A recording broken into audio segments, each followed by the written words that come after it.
Imagina que cada acto de crueldad o bondad que cometes altera permanentemente tu cuerpo y el mundo a tu alrededor. Ahora multiplícalo por 3 realidades aterradoras, donde los huesos guardan pactos ancestrales, los jardines están hechos de órganos vivos y la culpa es un banquete para entidades hambrientas. ¿Estás preparado para entrar en estas dimensiones?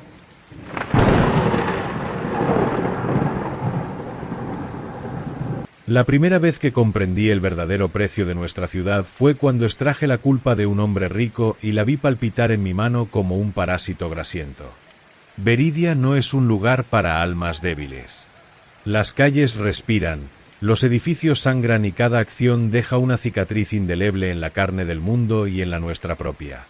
Crecí en los callejones del mercado de las cicatrices, donde el aire huele a ámbar y carne cruda, donde los anatomistas del albedo, como yo, aprendimos a leer la geografía moral de la carne.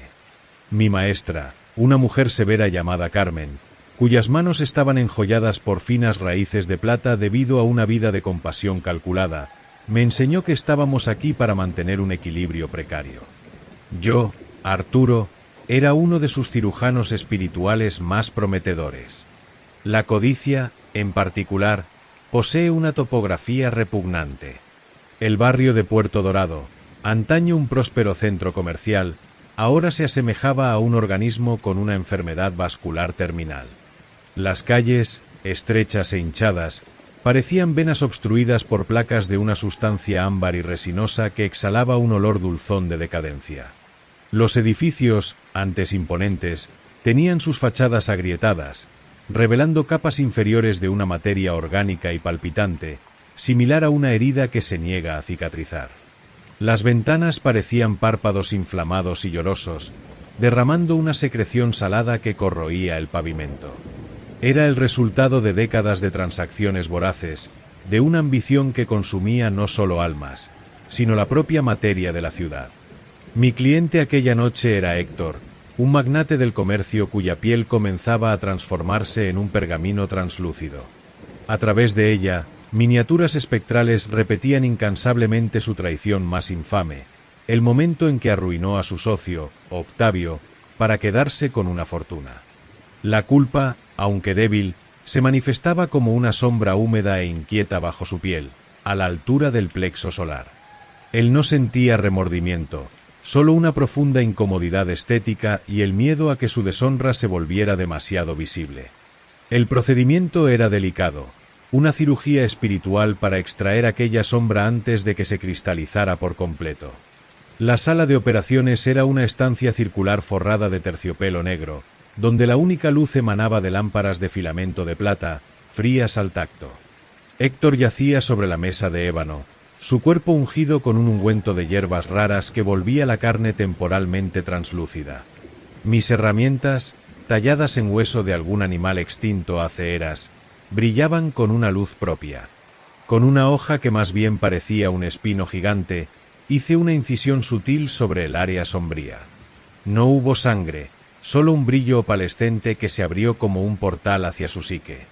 Mis dedos, entrenados para sentir las corrientes de la moralidad, encontraron el nudo de la culpa, una masa fría y vibrátil del tamaño de un puño cerrado.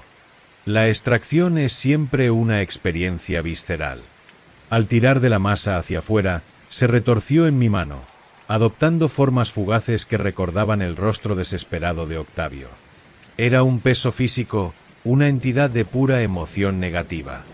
La coloqué en un frasco de cristal, donde continuó agitándose un pequeño infierno portátil. Héctor, aliviado, miró su torso, ahora limpio y opaco. Sus ojos brillaron con una codicia renovada, la misma que había creado aquel tumor moral en primer lugar.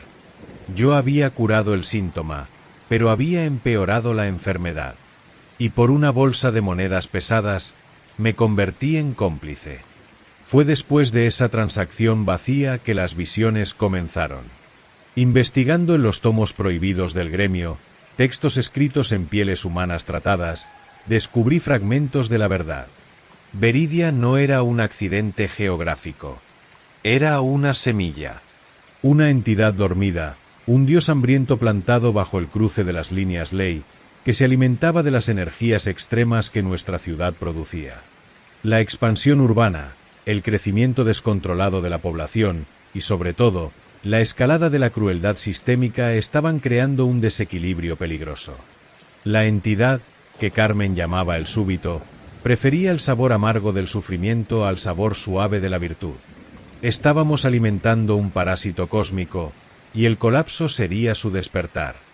El dilema que se presentó ante mí era de una brutalidad insoportable. Los textos sugerían una forma de evitar la catástrofe, un ritual de equilibrio masivo que suprimiera los picos emocionales de la población. Sería como aplicar un sedante al alma misma de la ciudad. La compasión intensa, aquel acto de heroísmo que hace brotar flores de jade de los huesos, sería tan suprimida como el odio que convierte la sangre en ácido. Salvar Veridia significaría robar su razón de ser, convirtiéndola en un lugar de emocionalidad mediocre, un gris moral donde ninguna grandeza, ni de la bondad ni de la maldad, podría florecer. La alternativa era permitir que la fiesta caníbal continuara, hasta que el súbito se alzara de su sueño, consumiendo inevitablemente todo y a todos. Y entonces, querido lector, tú que observas esta narrativa desde un lugar presumiblemente sano, quizá juzgues mis próximas acciones. Pero te pregunto, ¿qué harías tú si la única palanca para impedir un infierno mayor fuera un pequeño acto de mal controlada?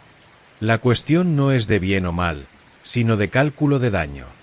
Y es un cálculo que envenena al calculista. La oportunidad de probar mi horrible teoría surgió con un tirano local, un hombre llamado Jonás que controlaba el distrito de las curtidurías con puño de hierro. Su crueldad había transformado el río que atravesaba la región en un flujo de pus espeso, y sus paredes gemían con voces ahogadas. Jonás era un nódulo de pura maldad, un punto de ignición perfecto para el despertar del súbito. Eliminarlo sería un acto de violencia, sin duda, pero una violencia que, en el gran esquema de las cosas, podría servir a un propósito mayor. Un sacrificio para evitar un holocausto. La decisión se apoderó de mí con una frialdad que me asustó. Seguí a Jonás hasta su almacén a orillas del río podrido. El aire era tan pesado que parecía posible esculpirlo con las manos. Cuando se volvió, sus ojos eran charcos de una brea sin profundidad, y su boca se abrió para una pregunta que nunca llegó a formularse. El cuchillo que usé no era una de mis hojas anatómicas, era solo un cuchillo, común y mortal. La sensación de su carne cediendo fue terriblemente mundana, una vulgaridad comparada con las cirugías espirituales que yo realizaba.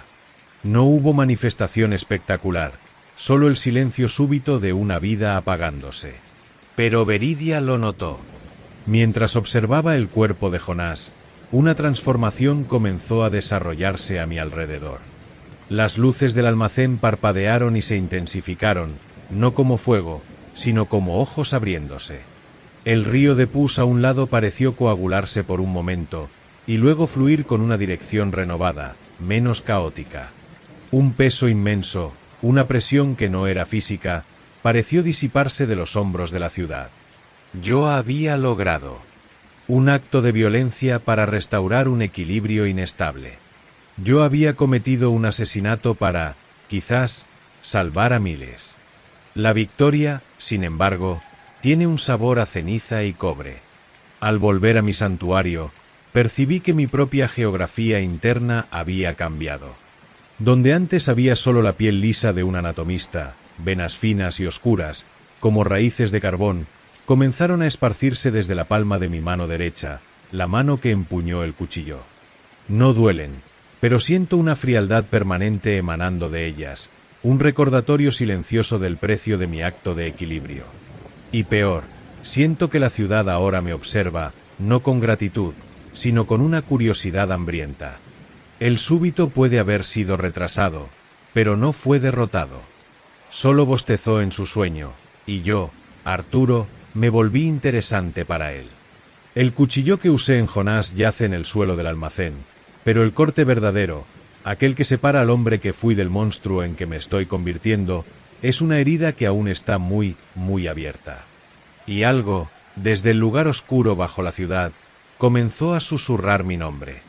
La frialdad que ahora habita en mi mano derecha es una compañía constante, un recordatorio silencioso del precio de mi cálculo moral. Las venas oscuras que se extienden desde la palma son como raíces de un árbol venenoso, creciendo lentamente, tejiendo una red de sombra bajo mi piel. Al volver a mi santuario, escondido en los suburbios más antiguos de Veridia, cada paso fue un esfuerzo, como si la propia ciudad resistiera mi contacto. Las paredes de los callejones parecían sudar una humedad pegajosa, y el aire cargado susurraba secretos en una lengua que casi podía descifrar. La muerte de Jonás no trajo alivio, solo una paz enfermiza y temporal, como la calma que precede a una tormenta monstruosa. Dentro de mis 4 paredes forradas de libros escritos en pieles humanas tratadas, el silencio era más alto que el ruido de la ciudad. Mis herramientas de anatomista, dispuestas sobre la mesa de ébano, brillaban con una luz tenue, como si repelieran la nueva energía que yo cargaba. Al mirarme en el espejo empañado, no vi solo al hombre Arturo, sino una sombra cerniéndose sobre mi reflejo, una presencia sutil que distorsionaba la luz a mi alrededor. La entidad, el súbito, me había notado. Y lo peor, había encontrado mi acto de violencia controlada interesante. Sentí un frío en la espina dorsal que no era metáfora, sino una sensación física, como si dedos invisibles trazaran círculos helados en mis vértebras. En los días que siguieron, me sumergí en los textos más oscuros del gremio, aquellos que Carmen me había advertido no perturbar. Las páginas, hechas de membranas extraídas de seres que desafiaban la clasificación, contaban historias de otros que intentaron equilibrar la balanza. Todos fallaron o fueron consumidos por la semilla que juraron controlar. Veridia no es una ciudad, es un organismo, y yo había introducido un virus en su sistema, un anticuerpo violento que ahora desencadenaba una reacción en cadena. La manifestación física de la moralidad de la ciudad comenzó a alterarse de formas impredecibles. En el mercado de las cicatrices, oímos rumores de que órganos extraídos de personas comunes ahora presentaban marcas similares a las mías, venas oscuras de una culpa que no les pertenecía. Mi acción había contaminado el tejido moral colectivo. Carmen me buscó una noche, su figura imponente llenando la puerta de mi santuario. Sus ojos, profundos como pozos, recorrieron mi mano derecha antes de encontrar mi mirada. No necesitó decir una palabra. Su expresión era un volumen de desaprobación y preocupación. Sabía lo que yo había hecho. El conocimiento pesaba entre nosotros, un elefante hecho de sombras y remordimientos. Se sentó a mi mesa, sus manos con raíces de plata reposadas sobre la madera, y pude ver en ellas un temblor sutil, una respuesta al desequilibrio que yo había causado. Su presencia era un consuelo y un juicio, y me sentí como un alumno que había fallado gravemente. Fue en ese momento de quietud angustiosa que una pregunta insana surgió en mi mente, una cuestión que tú, que escuchas esta confesión, quizá te hayas hecho en secreto. ¿Qué define a un monstruo? ¿Es la acción en sí o la intención detrás de ella? Y si estuvieras en mi lugar, con el conocimiento que yo poseo, ¿tus manos permanecerían limpias? La línea entre el salvador y el verdugo es tan tenue como la piel que separa el mundo real de la pesadilla que sustenta Veridia. Esta duda, esta invitación al abismo, es quizá la mayor trampa del súbito. La ciudad comenzó a devorarme de manera más íntima. Sueños que no eran míos invadieron mi sueño, visiones de una oscuridad vasta y palpitante, llena de dientes y promesas. Despertaba con el sabor a cobre y ámbar en la boca, y las venas de mi mano habían crecido, alcanzando mi muñeca. No dolían, pero picaban con una intensidad enloquecedora, un picor espiritual que ningún ungüento podía aliviar. Me di cuenta de que me había convertido en un punto de conexión, una antena para el hambre de la entidad dormida. Cada acto de crueldad o bondad en Veridia ahora resonaba en mí de forma amplificada, una sinfonía de extremos que amenazaba con romper mi cordura. La siguiente fase de mi plan, si es que podía llamarse así, surgió de una necesidad desesperada. Los textos mencionaban una posible forma de comunicarse con la semilla, no para alimentarla o destruirla, sino para negociar. Una idea terrible, un pacto con el diablo que habitaba en nuestro subsuelo. Esto exigiría un viaje al corazón geográfico y moral de la ciudad, el punto donde las líneas ley se cruzaban con mayor intensidad, un lugar conocido solo como el ombligo. Era un lugar evitado incluso por los anatomistas más experimentados, un vórtice de energías brutas donde la carne del mundo era más delgada y peligrosa. La preparación para este viaje fue un ritual en sí mismo. Recogí ingredientes raros del mercado de las cicatrices, incluyendo un ojo de un hombre que murió de pura alegría, que brillaba con una luz lechosa, y un fragmento de hueso de un traidor, negro como la noche absoluta. Mi propia mano derecha, ahora una herramienta impura, sería la clave del ritual. Carmen, aunque desaprobaba, me dio un artefacto, un pequeño espejo de obsidiana que supuestamente podía reflejar la verdadera naturaleza de las cosas. Su despedida fue silenciosa, pero sus ojos lo dijeron todo, era un adiós. El camino hacia el ombligo era un descenso a través de capas de realidad y decadencia. Los edificios a mi alrededor se volvieron orgánicos, sus paredes respirando con un ritmo lento y pesado. El aire era espeso como la miel, y cada sonido estaba distorsionado, como gritos escuchados a través del agua. Llegar al centro era como entrar en el interior de un gigante dormido. El suelo era una membrana elástica y palpitante, y en el centro, una luz pálida y centelleante emanaba de una fisura en el tejido de la realidad.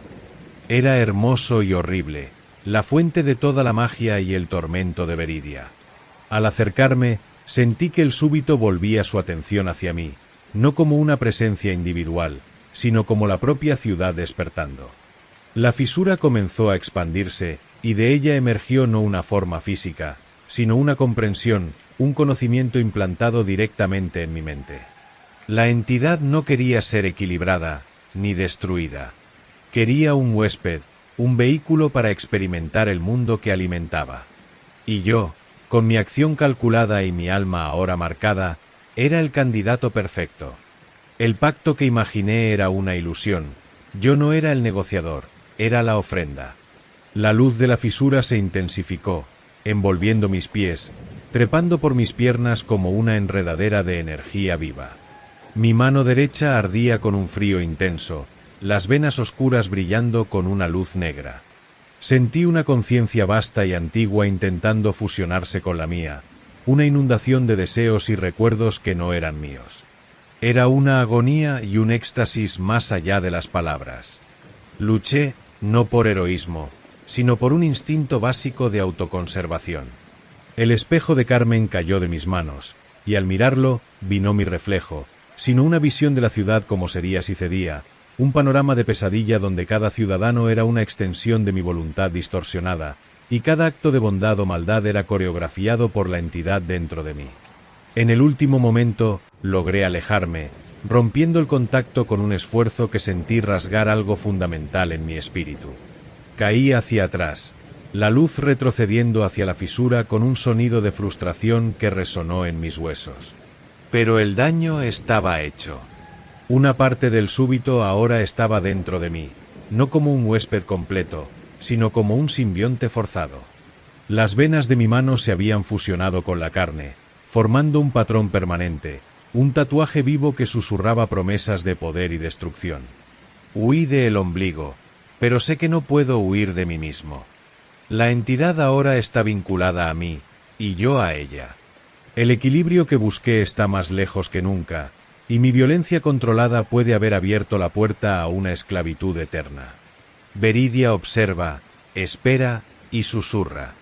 Y lo peor de todo es que, en medio del caos, una parte de mí, la parte que tocó el infinito, comienza a disfrutar de los susurros. La línea entre Arturo y el monstruo no solo se ha borrado, sino que ha sido pavimentada con una curiosidad perversa. Lo que sucederá cuando esta curiosidad se convierta en voluntad es una pregunta que llevo conmigo, mientras las sombras de la ciudad se alargan, invitándome a un baile que acaba de comenzar.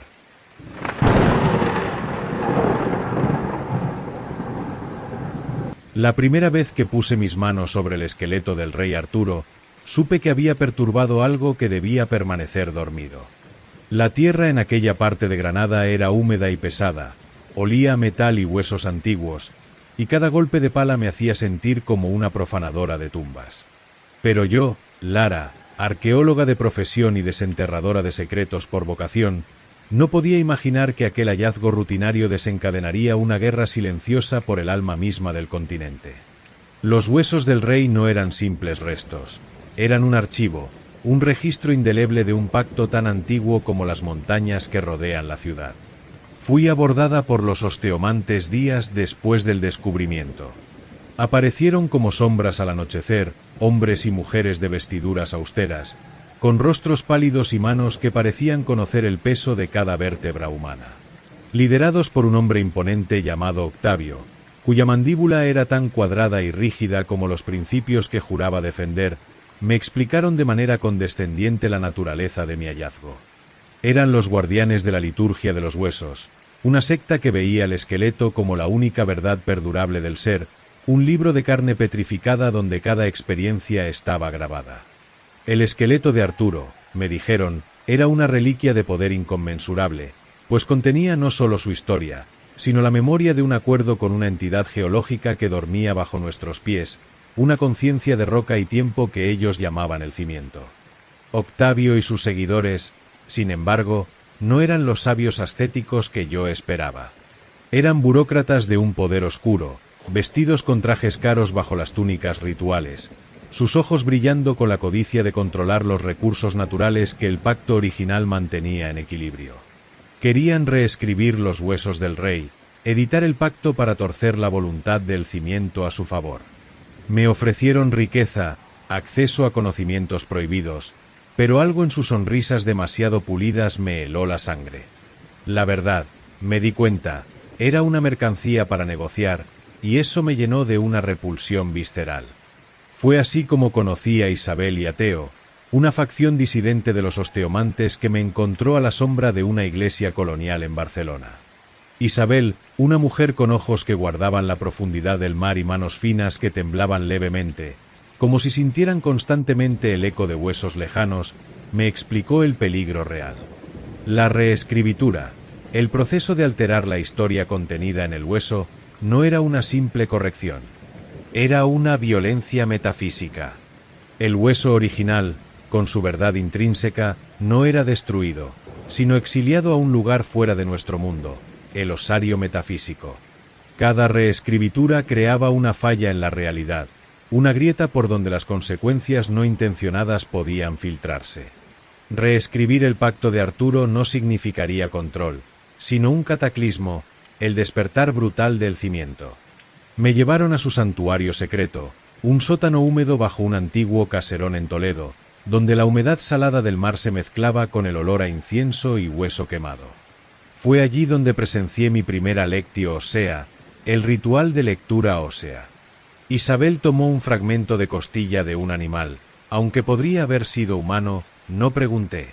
Lo colocó sobre un paño de terciopelo negro bajo la luz de velas especiales, cuya llama vacilaba sin corriente de aire.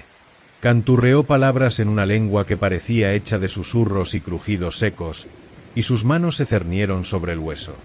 Lentamente, el fragmento comenzó a emitir una luz ámbar, cálida y pulsátil, como brasas bajo cenizas. De la luz, se proyectaron hologramas fantasmagóricos, imágenes tridimensionales de recuerdos.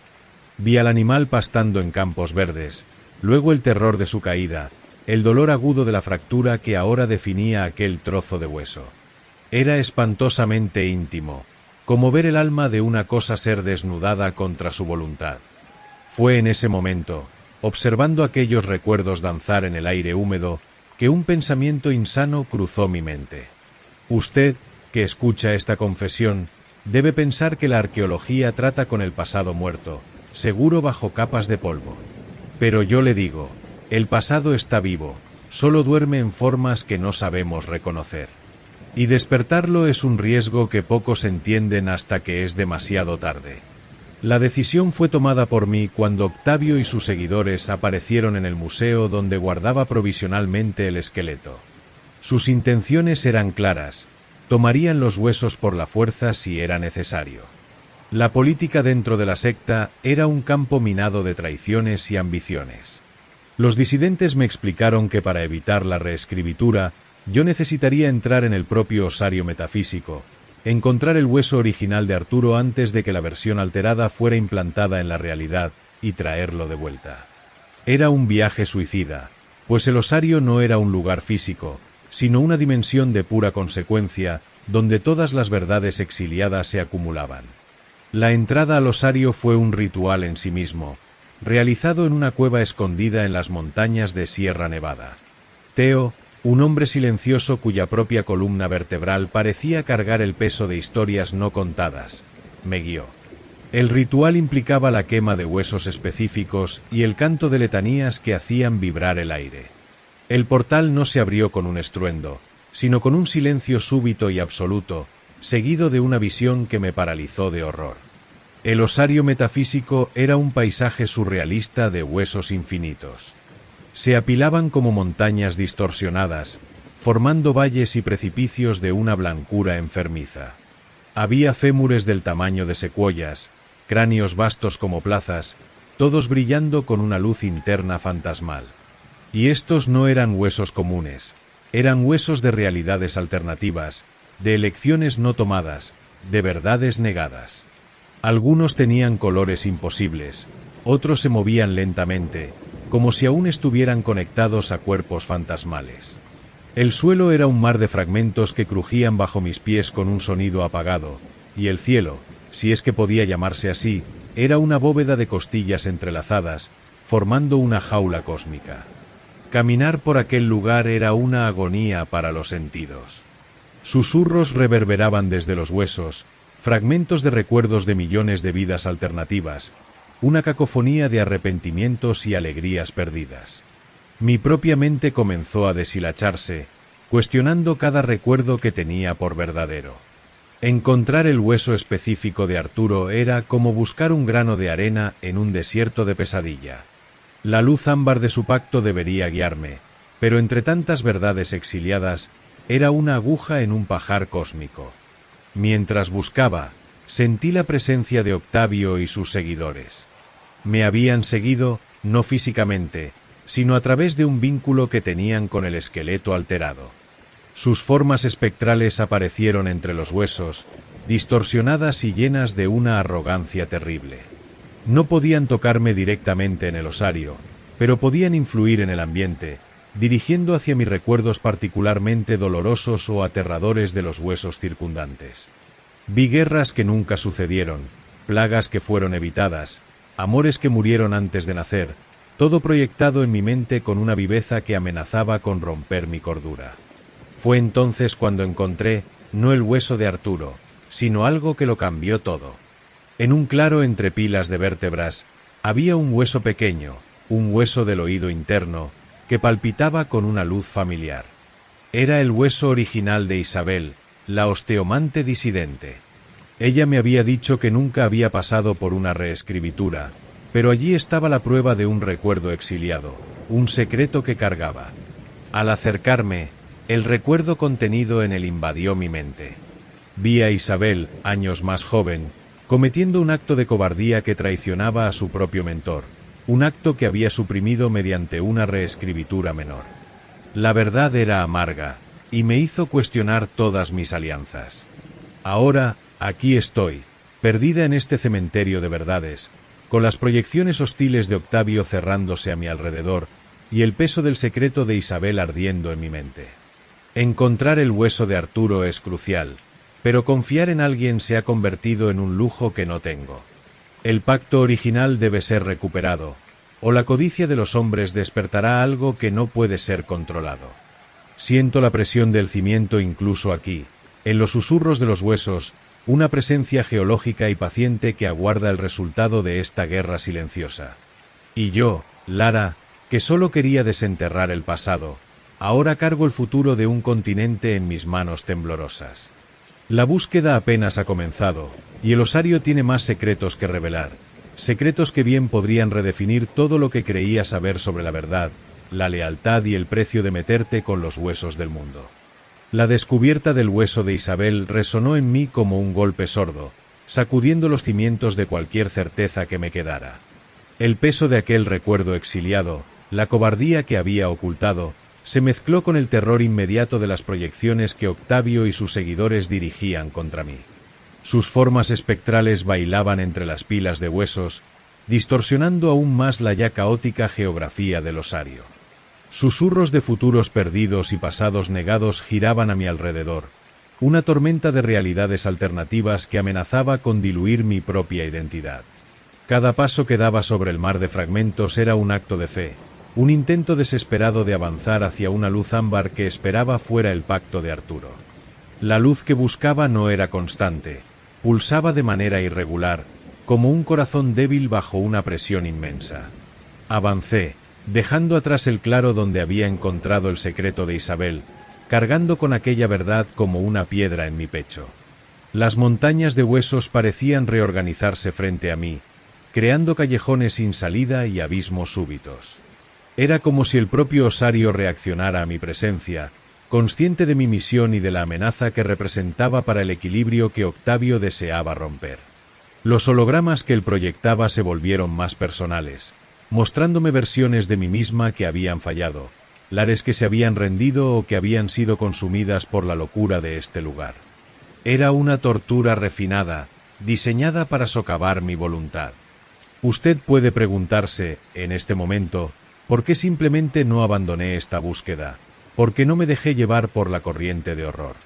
La respuesta es que cuando se trata de los huesos del mundo, la huida no es una opción. La responsabilidad se pega a la piel como un segundo esqueleto.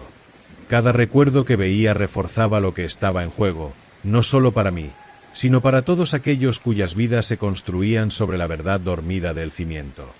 La pulsación ámbar se intensificó, guiándome hacia una especie de cámara formada por arcadas de costillas colosales. En el centro, reposaba un esqueleto completo, diferente de todos los que lo rodeaban.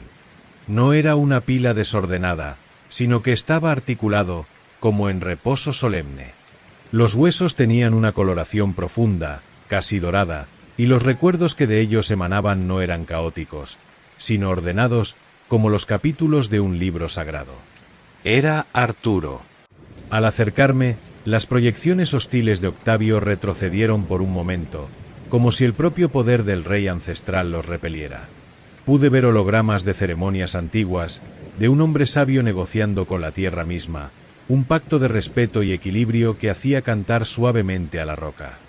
Extender la mano para tocar el esqueleto fue un acto de profunda reverencia y terror. En el momento en que mis dedos tocaron el fémur derecho, una ola de conocimiento barrió mi mente. No eran solo recuerdos, era la conciencia del propio pacto, la voz lenta y ponderada de Arturo fusionándose con la presencia vasta del cimiento. Comprendí, entonces, la verdadera magnitud de la locura de Octavio. Reescribir este hueso no sería como editar una línea de texto, sería como intentar desviar un río con las manos. La fuerza de la verdad original arrastraría todo en una avalancha de consecuencias. Pero el alivio de encontrar el hueso fue breve. Una presencia familiar me hizo volverme. Isabel estaba allí, su forma espectral entrando en la cámara. Sus ojos no reflejaban la sorpresa que yo esperaba, sino una resignación dolorosa. Ella me había seguido, o tal vez siempre supo que encontraría este lugar.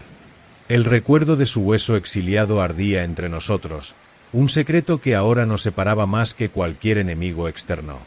Ella no necesitaba decir nada, su mirada confesaba la verdad que yo ya conocía. Su cobardía pasada la había llevado a una alianza de conveniencia con Octavio, una deuda que ahora necesitaba saldar. Ella estaba allí para detenerme, no por maldad, sino por un miedo antiguo que la consumía.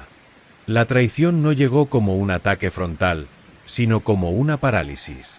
Mientras yo sostenía el fémur de Arturo, Isabel comenzó un canto bajo, un ritual para estabilizar el osario a mi alrededor, pero que también creaba una barrera entre yo y la salida. Ella no me atacaba, me contenía, para que Octavio pudiera completar la reescritura en el exterior.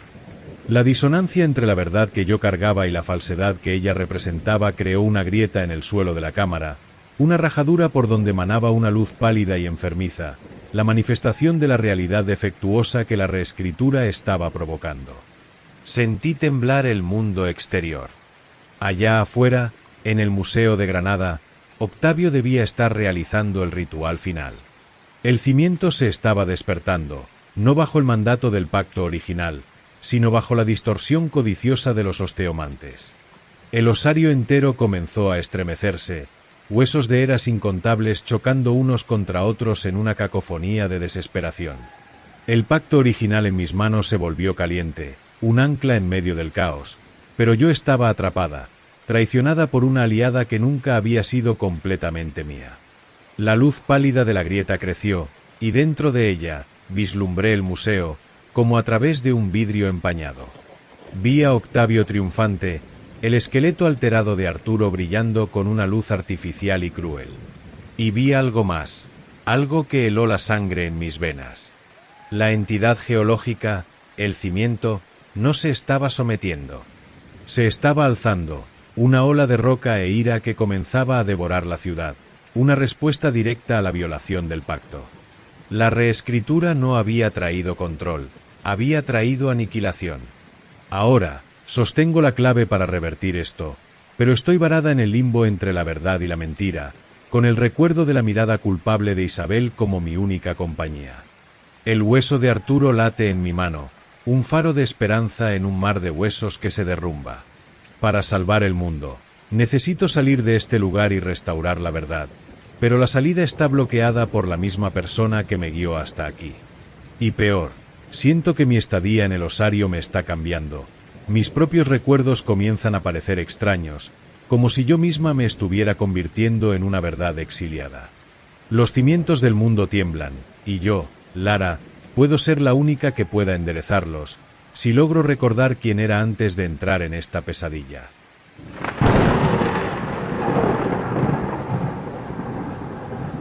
La primera vez que puse un pie en el jardín de Lázaro, supe que había cambiado un infierno por otro. La ciudad de Barcelona quedó atrás, con sus callejones húmedos y el peso de mi culpa, pero el aire en este lugar era aún más pesado, cargado de susurros y olores que no pertenecían a ningún mundo natural. Corrí hasta aquí como un animal acorralado, creyendo que la oscuridad me ocultaría, sin entender que esta oscuridad tenía ojos y oídos y un hambre insaciable por aquello que más temía enfrentar. Mi nombre es Diego, y llevo un secreto que mancha mi alma, un acto tan terrible que ni siquiera el asfalto de la ciudad pudo absorber su eco. El jardín no es un lugar de plantas, sino una colonia viva de órganos sensoriales. Árboles retorcidos sostienen senos de ojos que parpadean al unísono, siguiendo mis movimientos con una curiosidad malsana. En lugar de hojas, racimos de orejas cuelgan de las ramas, susurrando secretos ajenos, fragmentos de conversaciones y gritos de placer o agonía. En el suelo, lenguas de texturas variadas se retuercen como malas hierbas, lamiendo el aire como si pudieran saborear mi miedo. Y por todas partes, yemas de dedos brotan de la tierra, sensibles al tacto, erizándose cuando paso.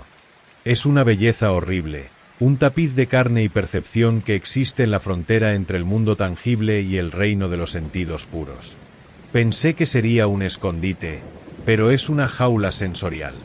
La economía sensorial del jardín es simple y perversa. Se alimenta de experiencias intensas, y a cambio, ofrece frutos de poder inconcebible. Un ojo que ve el amor verdadero, una oreja que oye la veracidad, una nariz que huele la muerte. Pero el precio es la esencia misma de quienes se atreven a alimentarlo. Yo no vine por frutos, vine por escape, pero el jardín no distingue entre clientes y presas. La reina de espinas, la conciencia central hecha de dolor y placer refinados, percibió mi culpa como un vino raro. Ella está aburrida de las emociones comunes, y mi trauma es una delicadeza exótica. El jardinero es la manifestación física de la locura del jardín. Su cuerpo, alguna vez humano, se ha fusionado con la flora sensorial. Brotes de ojos cubren sus brazos, y sus piernas son raíces de carne que se entierran en el suelo. Sirve a la reina con devoción absoluta, y ahora caza para entregarme a ella. Lo vi a la distancia, moviéndose con una gracia inquietante, sus pasos silenciosos sobre la alfombra de yemas sensibles. No necesita correr, pues el jardín mismo lo guía, susurrando mi ubicación a través de las orejas colgantes. Mi culpa es el centro de todo. Hace un año, en Valencia, causé la muerte de mi hermana, Elena. Fue un accidente, sí, pero un accidente nacido de mi negligencia y egoísmo. Dejé que ella se metiera en peligro mientras yo priorizaba mi propia comodidad. El recuerdo de ese día arde dentro de mí, y la reina de espinas quiere refinarlo, extraer cada gota de angustia hasta que solo quede una esencia pura de remordimiento. Las trampas sensoriales comenzaron sutilmente. Primero, un corredor de espejos apareció entre los árboles de ojos. Cada espejo no reflejaba mi imagen, sino escenas del pasado, distorsionadas para mostrar solo lo peor de mí. Me vi ignorando a Elena, me vi eligiendo caminos más fáciles, vi el momento final, su rostro desesperado, una versión de mí mismo que era un cobarde. Los espejos me rodearon, multiplicando la escena, hasta que ya no supe hacia dónde correr, cada reflejo un juicio silencioso. Tú que lees esta historia, puedes pensar que el miedo es algo simple, una respuesta a una amenaza física. Pero te digo, el verdadero horror es ser forzado a verte a ti mismo sin la posibilidad de desvío, tener tu propia alma dispersada en fragmentos ante ti, y saber que cada pieza es verdadera. El jardín no crea ilusiones, amplifica la realidad hasta que duele más que cualquier herida. Después del laberinto de espejos, vino el pantano del tacto. El suelo se hundió bajo mis pies, transformándose en una masa gelatinosa y cálida hecha de innumerables sensaciones de dolor. Era como si todo el dolor que había causado, no solo a Elena, sino a cualquier ser, estuviera concentrado en ese lodo. Sentí la agonía de pequeños animales que lastimé en la infancia, la frustración de amigos que decepcioné, y el punto máximo del dolor de Elena, una onda sofocante que me hundió. Cada burbuja que estallaba en la superficie liberaba un nuevo tipo de sufrimiento, y yo estaba inmerso en ello, incapaz de cerrar mis sentidos, pues el tacto era todo lo que existía. El jardinero observaba desde lejos, sus múltiples ojos brillando con satisfacción. No necesitaba apresurarse, la reina se alimentaba, y mi desesperación era el banquete. Grité, pero los sonidos eran absorbidos por las orejas alrededor, que susurraban mi propia angustia de vuelta hacia mí con voces distorsionadas. Luché para salir del pantano, arrastrándome hacia un área donde grandes lenguas moradas lamían el aire como flores carnívoras. Saboreaban el flavor de mi culpa, y sentí una náusea mental, como si estuviera siendo digerido emocionalmente. La reina de espinas no es una entidad con forma, es una presencia que impregna todo, una voluntad que tuerce el tejido mismo del jardín para sus necesidades. Ella quiere la emoción definitiva, y cree que mi culpa refinada podría ser la clave. En ese momento, un recuerdo más fuerte emergió, no del accidente, sino de un momento de bondad que compartí con Elena, algo puro que la reina no podía corromper. Era un faro en la oscuridad sensorial. Usé ese recuerdo como escudo, concentrándome en él para evitar ser consumido por el dolor. Los espejos dejaron de reflejar solo horror, y también mostraron ese momento de luz. El pantano del tacto retrocedió ligeramente, como si estuviera confundido por la contradicción. Pero la reina no se rinde fácilmente. El jardín entero se estremeció, y se formaron nuevas trampas. Un campo de narices emergió, olfateando mi miedo, guiando al jardinero en mi dirección. Él se acercó, sus pasos ahora urgentes, sus brazos extendidos con intención clara. Yo estaba debilitado, mis propias emociones agotadas, pero sabía que enfrentarlo era inevitable. La lucha no fue física, sino sensorial. El jardinero intentó tocarme, y cada contacto era una invasión de memorias ajenas, dolores de otras víctimas del jardín. Resistí, manteniéndome concentrado en el recuerdo de Elena, en la promesa incumplida de protegerla. La reina rugió de frustración, una onda de disgusto que barrió el jardín, haciendo que los ojos de los árboles se cerraran y las orejas enmudecieran por un instante. Fue suficiente para que me liberara, corriendo hacia las profundidades del jardín, donde los colores se distorsionan y los sentidos se confunden. Sé que la reina todavía me desea, y el jardinero continuará la caza. Mi culpa no está purgada, solo entendí que puedo usarla como fuerza, no como debilidad. Pero el jardín es vasto, y la reina de espinas es paciente. Ella ahora sabe que hay más en mí que solo remordimiento, hay una semilla de redención que quiere corromper o cultivar. Y yo, Diego, necesito encontrar una manera de volver al mundo real, pero temo que partes de mí se hayan quedado atrás, fusionadas con la flora sensorial.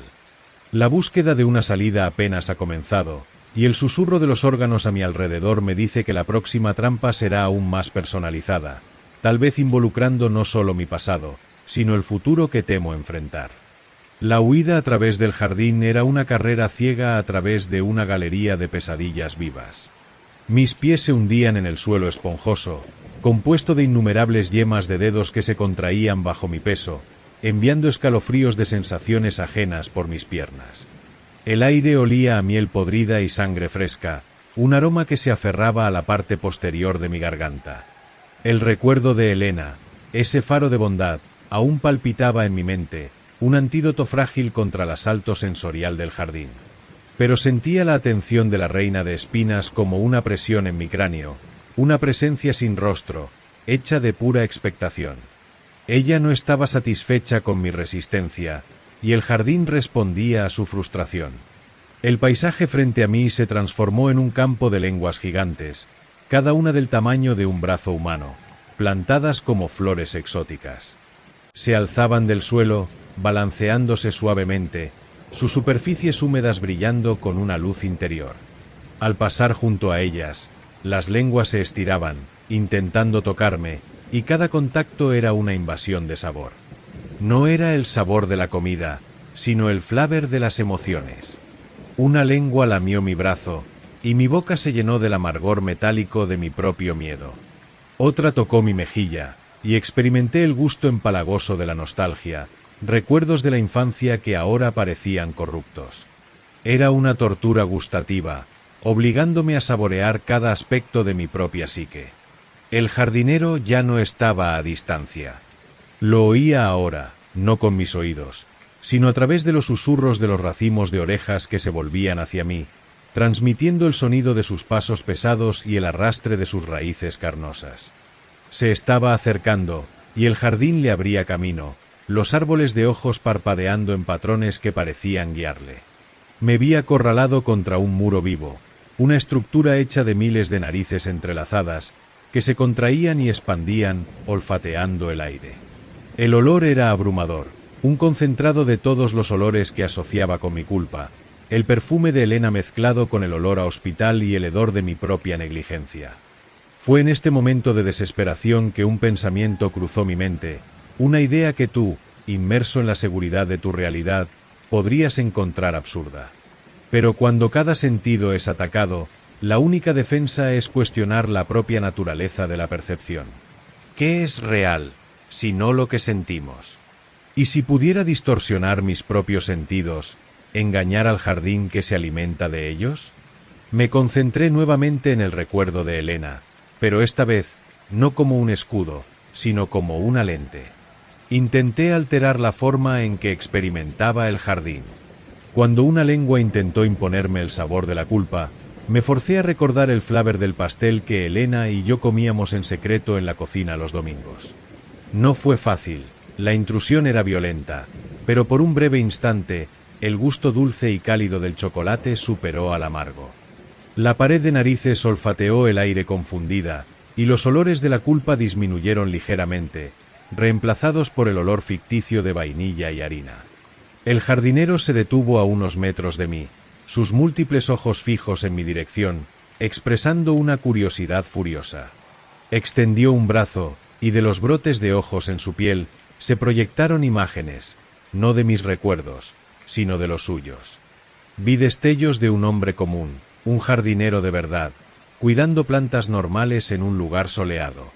Vi su caída, su tentación por un fruto ofrecido por la reina, una oreja que prometía oír la verdad sobre su familia. Vi su lenta transformación, su fusión con el jardín, su pérdida de humanidad. Era una advertencia y una explicación. No era solo un cazador, era una víctima, igual que yo. La reina de espinas, al percibir mi intento de manipular los sentidos, reaccionó con furia. El suelo tembló, y las lenguas gigantes se retorcieron, uniéndose para formar una especie de garganta colosal, un túnel que se abrió ante mí.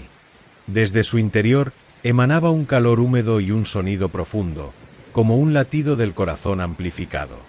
¿Era una invitación o una trampa? La única manera de avanzar era a través de ese pasaje, pero significaba sumergirme aún más en el vientre del jardín. El jardinero avanzó, sus raíces enterrándose en el suelo para impulsarse hacia mí. No había tiempo para vacilar. Entreví en esa garganta una luz pulsante, diferente de todo lo que había visto, un color que no existía en el espectro normal, una luz que parecía prometer no dolor, sino una verdad aún más aterradora. La reina quería llevarme a su núcleo, donde podría experimentar mi emoción de manera más íntima. Tomé la decisión más loca de mi vida. En lugar de retroceder, corrí hacia la garganta, sumergiéndome en la oscuridad húmeda y caliente. El sonido del latido era ensordecedor, y el olor era ahora a tierra mojada y hierro viejo, el olor de la esencia misma del jardín. Las paredes del pasaje eran suaves y vibrantes, como tejido vivo, y sentía que estaba siendo tragado. Dentro de la garganta, las trampas sensoriales cesaron. Había un silencio relativo, perturbador. La luz inexistente iluminaba un espacio vasto, como una caverna. En el centro, colgado por cordones umbilicales de nervios y vasos sanguíneos, había un corazón gigante, latiendo lentamente. ¿Era la reina de espinas? No, era solo su órgano vital. Alrededor del corazón flotaban burbujas de luz, y dentro de cada burbuja veía un recuerdo, no mío, sino de otras almas consumidas por el jardín. Eran ecos de vidas pasadas, sus culpas y placeres refinados hasta volverse puros. Y entonces, una voz resonó en mi mente, no a través de oídos, sino directamente en mi conciencia.